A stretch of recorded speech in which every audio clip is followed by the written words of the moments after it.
Mergulhar agora numa análise de uma das maiores obras-primas de Machado de Assis, o clássico Esaú e Jacó. A ideia aqui é explorar como as raízes mais complexas do conflito e da própria natureza humana são tecidas logo de cara nos capítulos iniciais do livro. Vale lembrar que este não é apenas um relato comum sobre dois irmãos que não se dão bem de jeito nenhum, é um mergulho profundo, super interessante, em divisões que parecem predestinadas e em forças que a gente simplesmente não consegue controlar. Fica aqui uma pergunta para a gente começar a refletir. É possível que dois inimigos lutem antes mesmo de nascerem? Essa é a grande provocação, o gancho filosófico que impulsiona todo o mistério narrativo logo nas primeiras páginas. É fascinante observar como a história questiona a verdadeira origem da discórdia humana.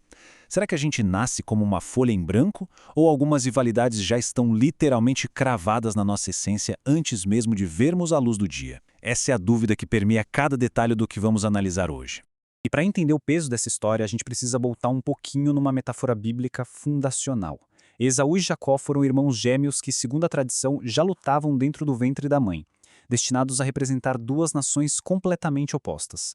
Entender isso é vital, pois ilustra brilhantemente o tema da dualidade inescapável que ancora toda a narrativa de Machado. Assim como no mito antigo, onde os irmãos representam forças colossais e irreconciliáveis, os protagonistas da nossa história vão carregar exatamente esse mesmo peso simbólico. Só pelo título já dá para saber que o que temos pela frente é um embate de proporções épicas. Seção 1. A visita à cabocla. A história se abre com uma atmosfera de puro suspense. Imaginem a cena. A angustiada mãe, Natividade, e a sua irmã, Perpétua, subindo secretamente as ladeiras mal calçadas do Morro do Castelo, no Rio de Janeiro, no ano de 1871.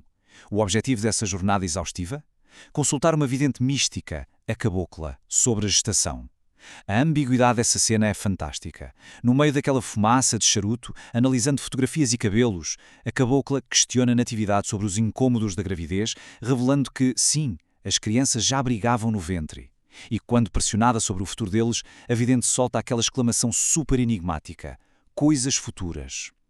Ela promete que os meninos subirão muito na vida e serão incrivelmente gloriosos, embora a natureza exata dessa tal glória permaneça um mistério absoluto. E aí vem um detalhe impressionante: 50 mil reis. O ponto crucial aqui é ver como Natividade reage a essa promessa de sucesso. A revelação traz um alívio tão imenso, mas tão gigantesco, que ela paga à vidente essa quantia exorbitante. Para colocar isso em perspectiva, era simplesmente 5 vezes o preço normal de uma consulta da época. Um valor altíssimo que enfatiza perfeitamente a obsessão sem limites dessa mãe em garantir, custe o que custar, um destino brilhante para os filhos.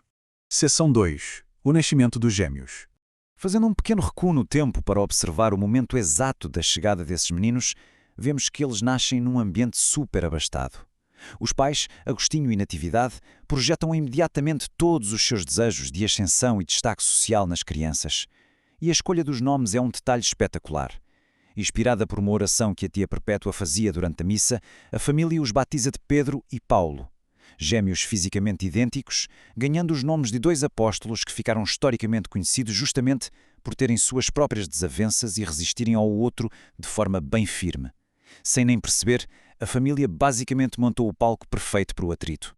Enquanto isso, o pai, Agostinho, que andava bem perturbado com essa história da briga uterina, busca respostas na sua própria crença espírita e resolve consultar um amigo, o Dr. Plácido.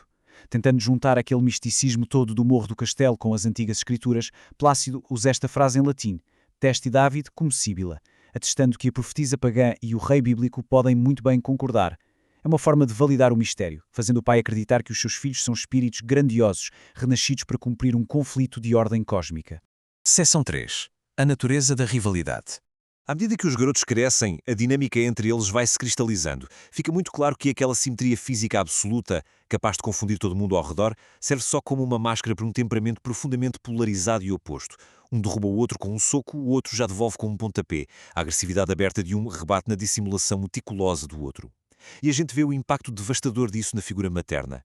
Natividade chega aos 40 anos de idade mantendo o que o autor genialmente chama de uma alma azul, uma aparência externa totalmente serena, impecável, inatingível.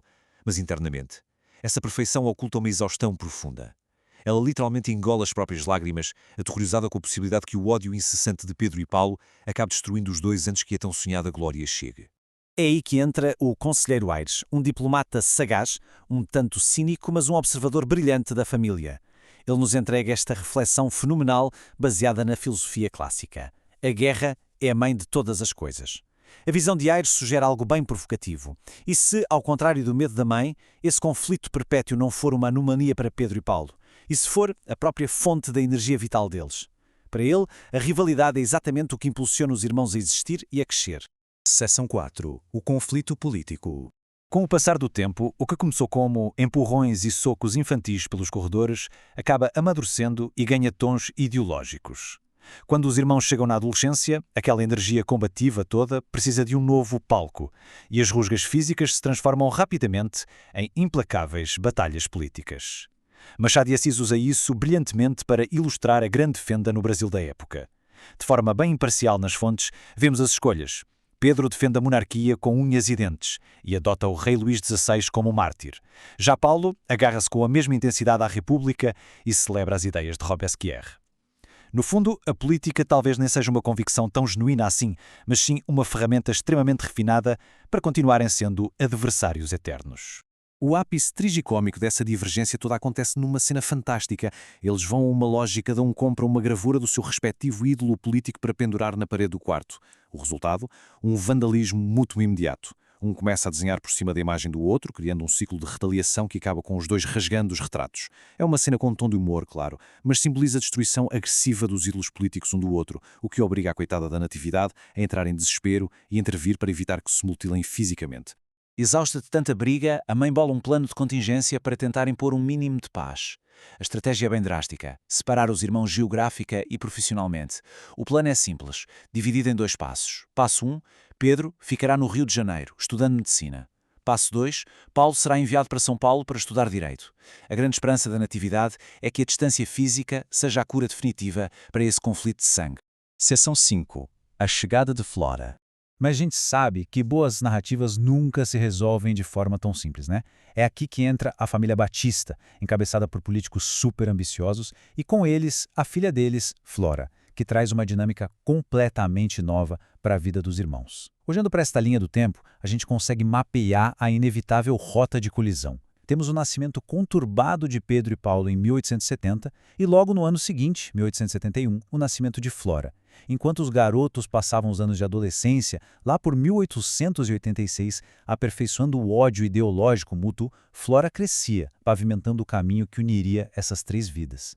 A descrição da Flora como a pessoa mais moça é um detalhe-chave da obra. Enquanto os pais dela só conseguem enxergar estratégias de governo e vantagens eleitorais, a Flora é totalmente diferente. Ela é inexplicável, graciosa, profundamente pensativa. Ela quebra completamente o molde da ambição ao redor dela. Essa natureza etérea e distinta a coloca como a variável transformadora, o catalisador definitivo da narrativa que vai bagunçar a vida dos 2 irmãos. E para encerrar essa nossa exploração, fica uma reflexão final que resume tudo o que vimos até aqui. Se Pedro e Paulo nasceram para divergir, se a essência deles é discordar, o que vai acontecer quando esses 2 polos tão repulsivos encontrarem a atração inexplicável e unificadora de Flora? Com certeza, ela será o teste final para essa dualidade eterna. É uma provocação e tanto sobre as raízes dos conflitos da natureza humana que deixa todo mundo com vontade de mergulhar de cabeça no resto dessa obra-prima. Até a próxima!